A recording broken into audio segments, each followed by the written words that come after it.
Their recent contest with El Segundo, could they make it 4 straight? Danny Miskell has our answer.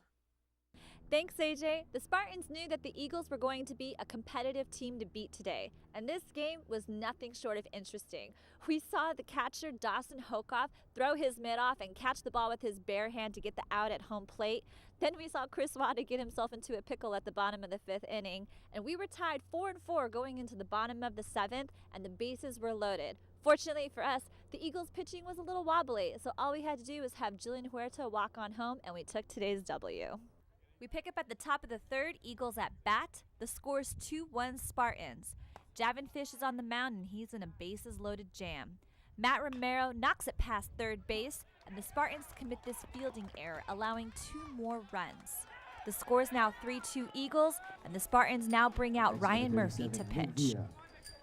Yeah, Javin had a great start. I mean, I told him, I said, look, give us a good 2 to 3 innings.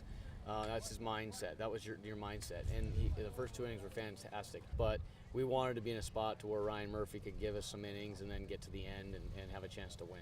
Well, in the bullpen, nothing was really working for me. But I told my catcher Dawson, I said, once I get in the game, everything's gonna work. Just let it flow. So I got in the game. Curveball was working good. Fastball was everything. And this was also working for Javin. Top of the 5th, he's on first, and Kevin Ishimaru is at the plate. He hits this nice triple into the gap in left center, and Javin rounds out the bases to tie the score at 3.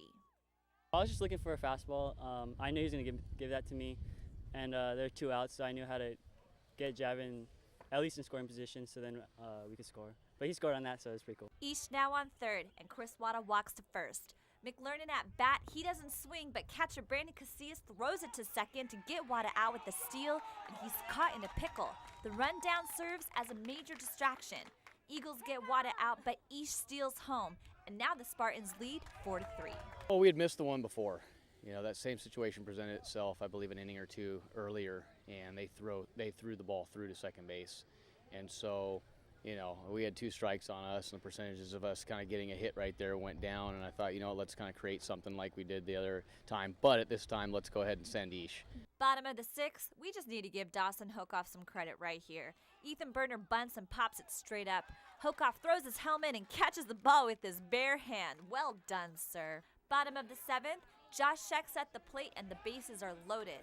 The count is 2-2. Ethan Berner throws it outside the box and walks Scheck, which pushes Julian Huerta home, and that's ball game. Spartans win 5-4. South finishes with 13 hits, and El Segundo finishes with 7. Kevin Ishimaru was 3 for 4 with a double and an RBI. Ryan Murphy pitched 3 2/3, allowing 1 run. Coach Grady says that today was a great day for South's program. They feel very fortunate to have taken this sweet victory on the day they dedicated the field to Jerry McIlvaine to honor his legacy. And things are looking promising for the Spartans. They head into league play next week. Reporting from now the Jerry McIlvaine Field, I'm Danny Miskell with the Sports Desk. Perfect transition, because before that game took place at South High School, there was a special ceremony right there on the field honoring a legendary coach and decorated member of the Torrance community. Here again is Danny Miskell. The Spartan baseball field will have a new name from this day forward. It's now going to be known as the McIlvaine Field, in honor of the late Jerry McIlvaine, who was a pillar in the South Bay athletics program and one of the most influential coaches here at South High. In today's ceremony to dedicate the field, we saw some traditional ribbon cutting, a plaque presentation, and the McIlvaine family was present, with Jerry's grandsons throwing out the first pitch.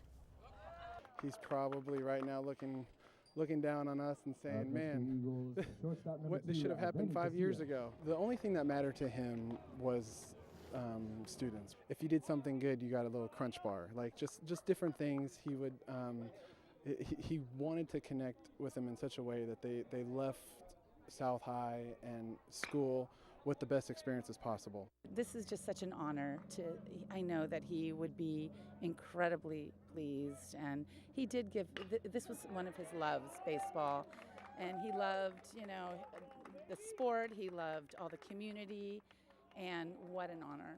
Jerry McIlvaine started with South High when the school opened in 1958. He pioneered the next 50 years for their athletic club, 20 of which he coached baseball. He was also president of the South Bay Athletics Club and founder of the All-Stars program. So when Coach Zane Grady was approached with the idea to name the field after him, he was all on board.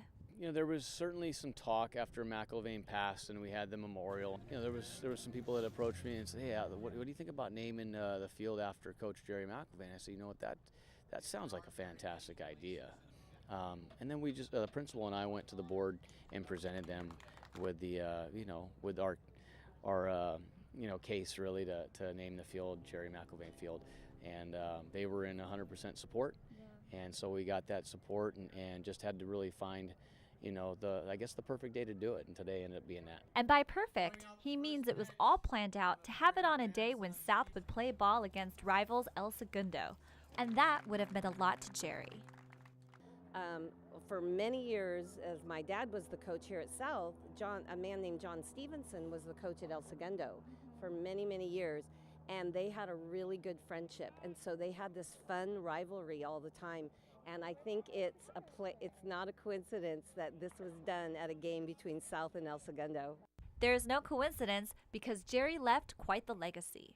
There were articles from the Daily Breeze in 1979 when he was named Coach of the Year.